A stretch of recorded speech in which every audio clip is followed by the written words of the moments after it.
Hello, guys. Welcome to another episode of the e-commerce lab by Ecomcy, the place where AI related to Amazon, FBA, parallel, and e-commerce. My name is Jenso Toscano, founder and CEO of Ecomcy, and today we bring in our special guest. Her name is Cyndi, and she's the president at Bookskeep, which is one of the top solutions out there when it comes to providing you with the expertise around bookkeeping and making sure that you can be profitable as a business when it comes to running your brand on Amazon, which this is a topic that every single time I go to events or I come across, clients on the street or meet with my team is a very delicate thing because a lot of people are struggling to be profitable. Like in 2024, let's be honest, a lot of Amazon sellers are being, finding out that the margins are not what they used to be, especially with the changes across the Amazon fees, the competition. So now what I really want to do on this episode is bring Cyndi expertise when it comes to that, give you some of the principles that you can implement in your business today. And hopefully 2025 is going to be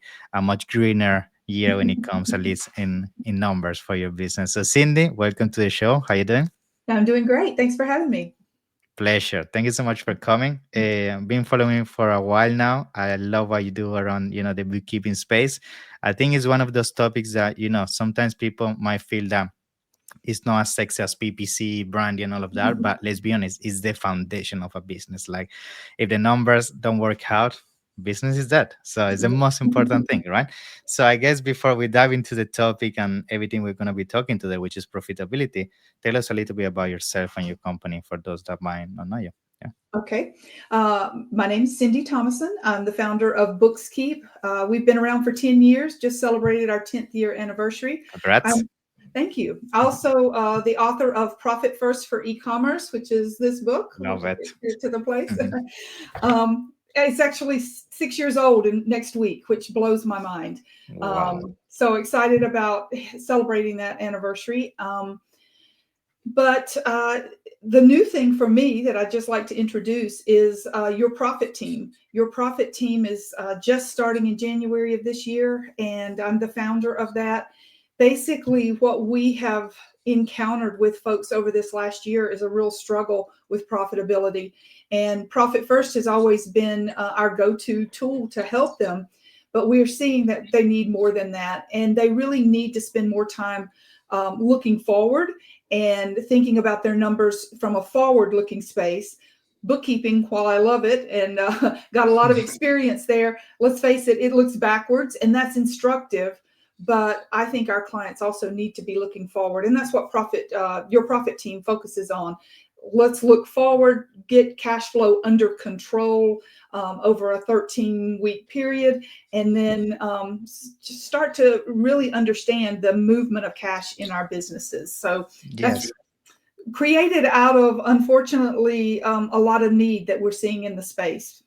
Yes, for sure. Like as I said at the beginning of the show, profit is something that a lot of people, and I'm surprised every single time I have a conversation or I jump on a call, most people don't know what is the real profit in terms of their business. They have an idea, Mm. but most of the time it's not even close to what is the number they have in their minds. And it comes down to what you're mentioning. They don't have a system in place that allows them to understand cash flow and really from that cash flow understand how they can reverse engineer that to be reflected into a profit into their hands. So based on that, I guess we can start with the conversation around that, because I feel the reason why a lot of people are struggling to become profitable is because they're lacking the foundation around what is a business in terms of a structure looking like when it's profitable. A lot of people might have the perception of what a profitable business looks like in terms of bookkeeping and how to do cash flow and everything, but a lot of people are lacking the blueprints, which is what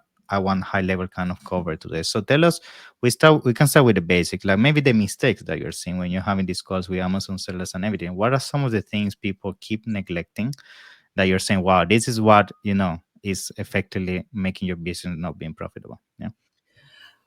There are a few things. One, I think, is just not understanding the difference between inventory cash flow and the cash Mhm. flow of their operating expenses.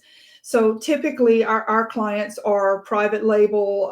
They're brands that place large orders at one time, and it may take weeks of lead time. So they put a down payment down, and then they wait weeks, and then when the product ships, they pay the balance.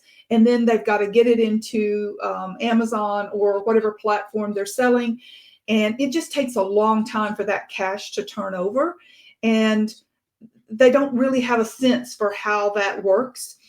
And what happens is they start to have this sell through of their first order, or 50th order, whatever it is, that those dollars are coming in, and they're not setting those dollars aside to help pay for the reorder that they're going to have to make. And so their bank account gets bigger. And as Mhm. their bank account gets bigger, they start to get creative about what they can spend that money on. And unfortunately, when it comes time to actually make that next inventory payment, those dollars were spent on something creative that may I not have made been a your mistake. need. I don't want to mention what I spent the money, but I made a mistake many times. Like, oh, I have cash on the bank. Let's buy a car, or let's travel. Yeah, Let's do yeah, this. yeah. And so let me tell you why we do that, because it's a behavioral thing, and I talk about it in my book. It's Parkinson's law, right? And Parkinson's law is based on the fact, a British naval historian is the one that came up with it, and what he determined was, whatever the resources are that we have at our disposal, the demand will rise to meet that supply. And so when you see a lot of money in the bank, it's just human nature to think, oh, I'm doing great. I'm going to go buy that thing that I've had my eye on. And then when the dollars are needed for something else, You don't then have it. it's like we don't have them, and now we have to go into debt. And when debt was very cheap, that was, it took some work, but you could get out of it. But debt is really expensive now, and it's very hard to get out of that cycle at this point. So, Yeah. yeah, that's like one of the biggest mistakes I see.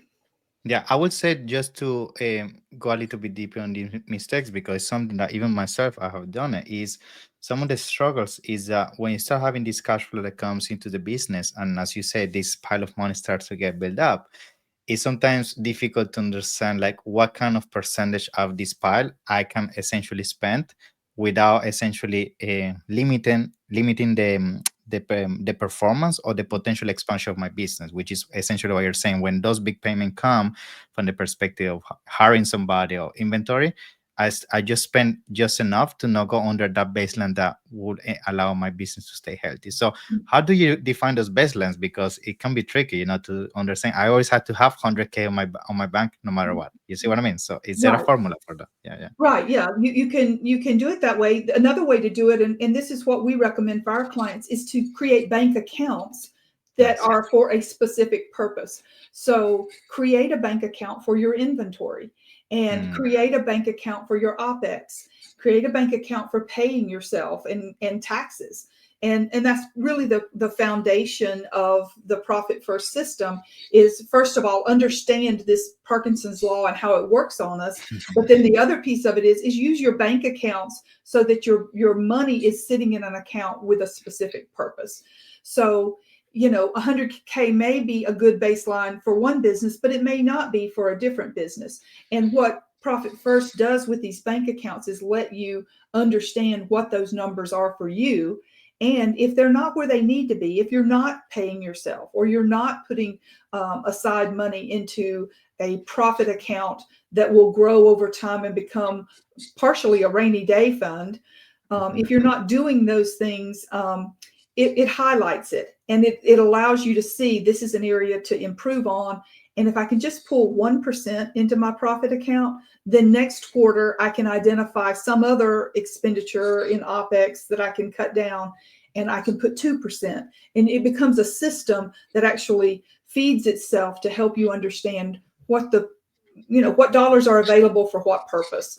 And you Yeah. know one of the things, and I don't know if you're doing this with any of your clients, but we recommend clients put advertising dollars in a account, because then they can see if their revenue is going up, that their advertising is performing.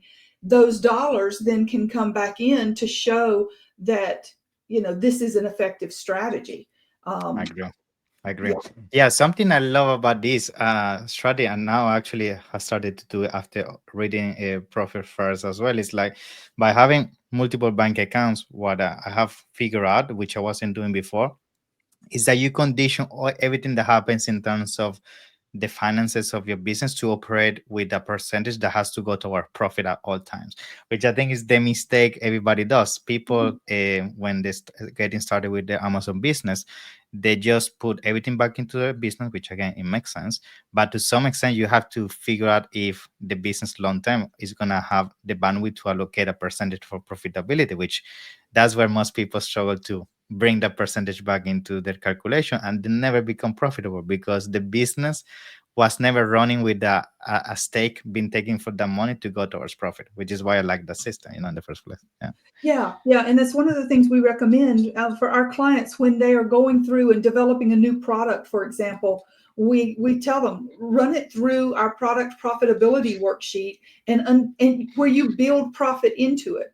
And if you can't come up with a cost structure for that product that is going to pay you, then why are you doing it? I mean, we can all have hobbies that are probably more fun than this. Charities. Yeah. Yeah.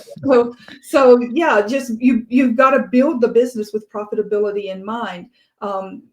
Occasionally we'll get grief about the words profit first, as if that's a greedy Yeah, I position, know. but I it's know. not a greedy position. I mean, we all went into the Yeah. business Business for. yeah, to make money, right?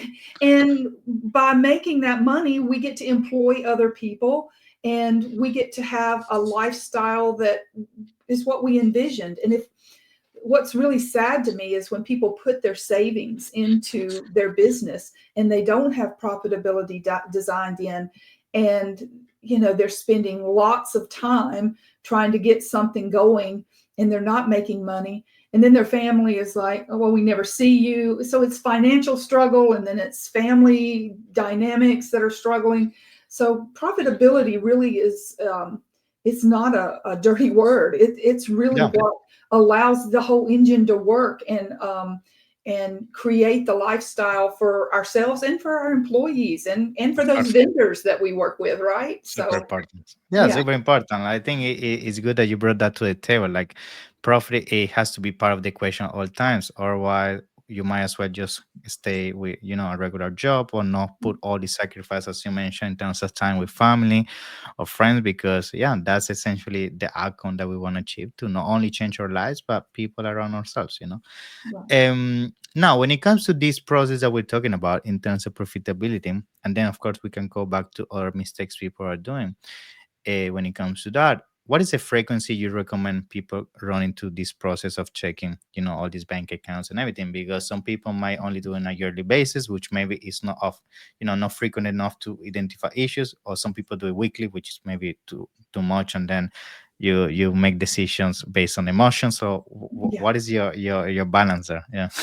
Um, I recommend the perfect number is 2 weeks, I think, every couple of weeks, which coincides with Amazon payout for folks that Nice. are Amazon centric. So Amazon kind of acts as your serving plate, if you will. They're collecting all those dollars in, and then when they transfer the money to you through your payout, then you can transfer the way I like to think about it is transferring the dollars that will replenish your COGS, put that over into your inventory account, put a percentage in, if you're just getting started, like 1% into a profit account, and then the rest of it can just stay in that general bank account, and just watch that. And, I think one of the biggest mistakes people have with implementing profit first is they try to do too much too soon.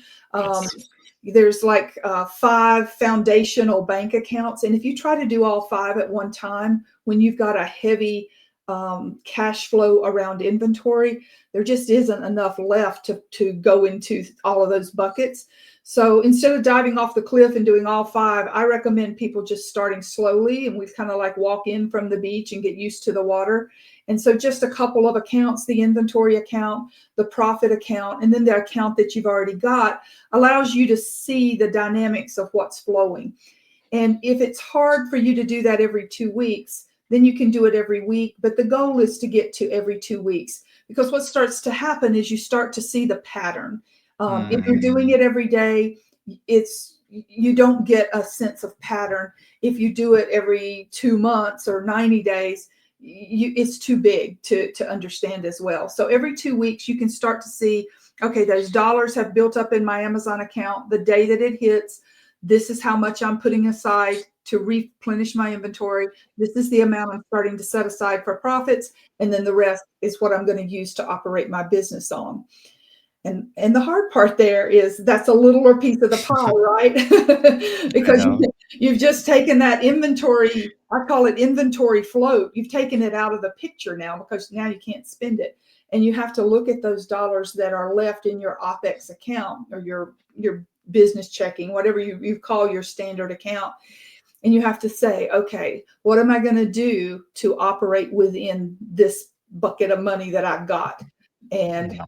that's a good thing, really, because it forces us to be efficient and to be frugal and to be innovative. And those are all things we want to apply to our OPEX account, because none of us got in business to really create I a big know. OPEX bucket, right? That's not what it's about. We want to make a big profit bucket and make the OPEX as small as possible. I agree. I agree.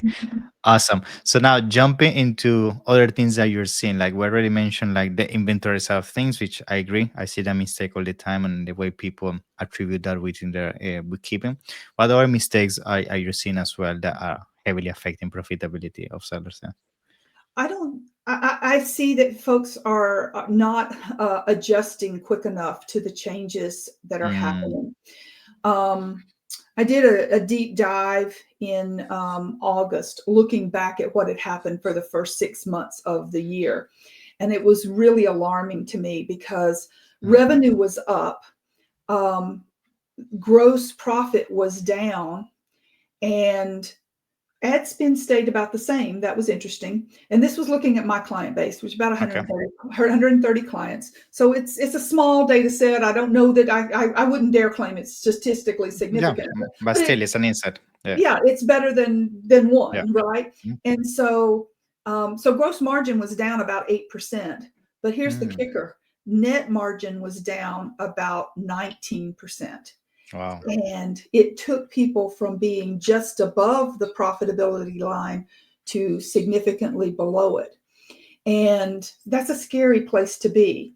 Now, I can't wait to do this analysis again, but I've got to wait till all the books Yeah. close through year end. But what it's from one time point, January to June of 23, compared to that same time period for 24. So they should be comparable Hmm. situations. So it was really alarming to see people were actually not profitable on average Mm, for the first half of the year. And that's concerning. But here's another piece of it that was concerning. As I talked to people in presentations, they would be like, "Oh, I'm so glad it's not just me." And yeah. I'm like, "Okay, you can have your little moment, but just Mm, realize this ship is sinking." yeah. And Yeah. we If don't need to, everybody's jumping from the bridge, that doesn't mean you have to jump as well. Yeah. yeah, Yeah. and we don't want to hold hands here and be just like, "Oh, Yeah. this is great. We've got company in our Yeah. misery." We need to get in a life raft. Yeah. And so that to me is okay, what are we doing to actually affect a change in our business where we get profitable?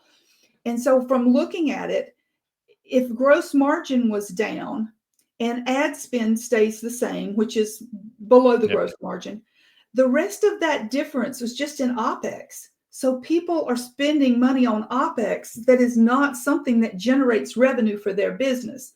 So that's something I think people really need to pay attention to. Go through your bank accounts and your credit card accounts, look at those statements from the last month and figure out what can you cut, because you don't want to be on the I know. deck of the Titanic. You want to be in a life raft, right? And Yeah. you want to have time to figure out how you can make some switches to be on top of this game. So that's the next thing, is pay attention to OPEX and get it under control. And then I think the third thing is people aren't looking at profitability at their SKU level, and Mm, they're continuing on with products and SKUs that are losing money or tying up money in yeah. cash tying up cash for a long time because maybe they make a good profit on it, but they only sell one every 6 months or some, Or crazy it's an thing like that. emotional Exactly. attachment that they want to get rid of it. Yeah. Exactly. And so you really do need to look at your products and understand, what are your top performing products? How can you do more of that? What are your bottom performing products? How can you get those off of your books? Because when you're tying up cash into those things that are not performing and are not profitable, it's sucking the cash out of your business to actually move in a profitable direction. I agree. I agree. I think just to make a quick parenthesis also on the apex kind of expenses, I agree. Like I that connects to some extent what you were mentioning, that when you see a big sum of money, sometimes you start saying, okay, another $50 per month subscription is fine, another $100 subscription is fine, and then it's these small amounts, and then that's where the mistake happened, because it happened to me. I was having a review at the end of the year of all the subscription I added, and it's like hundreds of dollars wasted because I set them and forget, and it's small amounts that you then don't go back. But I agree, like you can definitely do a lot of optimization there. And on the last point that you mentioned, yeah, this is something that I feel it happens consistently. Like it is I see it every day. Like is really something alarming. I'm just hoping, like we, with things like this that we put in out there, people are really starting to implement this as soon as possible. Because if not, it reaches a point that your cash flow essentially cannot be revived. It's like there's no turning back.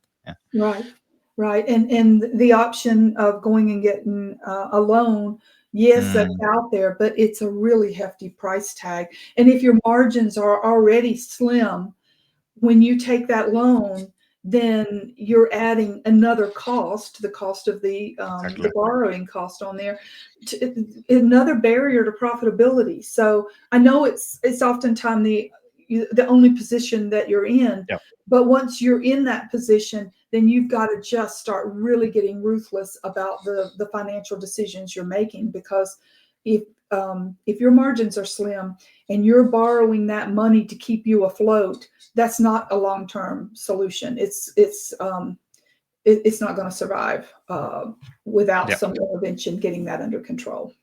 I agree.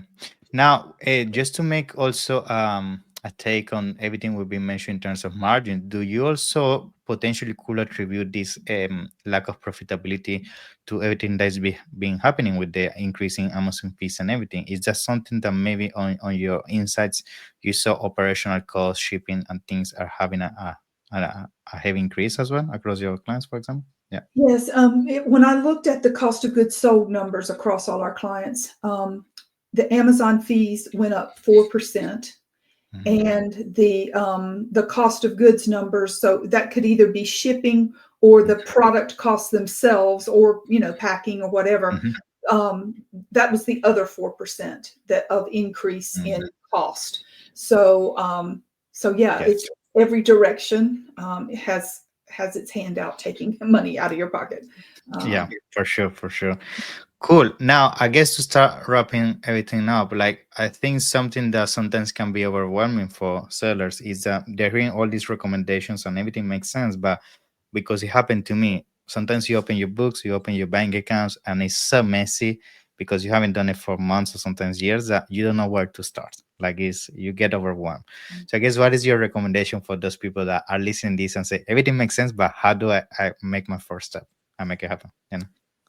um, I find there's a couple kind of people in the world. One kind is like the numbers and are happy to get in there, and probably would not be in that position that you're talking about, because they want to know their profitability numbers. And if they've either outsourced their accounting out already, or they're comfortable enough doing it and can keep up with it. The other group of folks are people that just don't understand how finances work and need somebody to help them. So, get someone to help you from the standpoint of doing the bookkeeping, so that you have good data. And I think one thing to look for is that they're going to give you your books organized in a way that you can see the revenue that comes in and the cost against that revenue. It's We call it modified cash accounting. Mhm. but that's what allows you to really understand your profitability. If you're operating strictly on a cash basis, you're not going to see that profitability information. It's basically wait until tax time and see how you did. Well, that's really late to be making any kind of adjustments in your business. So get somebody that can help you do accrual or modified accrual. Modified cash is the same thing. Bookkeeping that shows you your profitability, at least through the gross margin level. The other piece of it is if you're finding that piece difficult and you're really in a struggle from a cash perspective, get somebody to help you do cash flow planning, because Mhm. I find my clients really don't understand or feel comfortable with an accounting type report. But when we sit down with them with a spreadsheet that maps dollars coming in and expected dollars coming in and dollars going out and how frequent those dollars go out, they can get their head around that. And they can understand, okay, if I spend these dollars in this week, that puts me in a negative position 2 weeks down the road. Yeah. So get somebody that can help you understand the cash flow in your business. And when you get your hands around that, then the accounting takes care of itself. Cash is what you got to keep working. Cash is king. And oxygen and blood and all of that stuff. Good, Cindy. So it's been an amazing episode, and thank you so much for all your insights. And I know we're just scratching the surface, and there's so much more to this, and that's why I'm sure some people want to reach out to you or work with you. So tell us how people can find you, and of course your details, so I can put it down in the description for people to find it. Okay, great. My name is Cyndi, Cyndi, so it's spelled a little different, at Bookskeep, BOOKSKEEP.com. So you can email me there. Bookskeep has a website that you can get lots of information. I mean, I've been talking about this stuff. Well, the book came For out 6 years 6 years. ago, so for a long time. So I try to make everything available for those people that are DIY and want to do it themselves. So go there. You can find lots of stuff. I think I'm going to share with you, Vincenzo, the Your Profit Team information, because we've got a great webinar that Nice. people can watch to understand how to do cash flow planning. And we'll give you the tool also that we use to do cash flow planning. So that would be another way to dive in too. Love it, Cindy. So thank you so much. It's been a pleasure. Looking forward to see you soon, upcoming events. And other than that, see you in the next one. Yeah, it's been a Okay, pleasure. great. Thank you, Vincenzo. Thank you. See you. Bye bye. Bye-bye.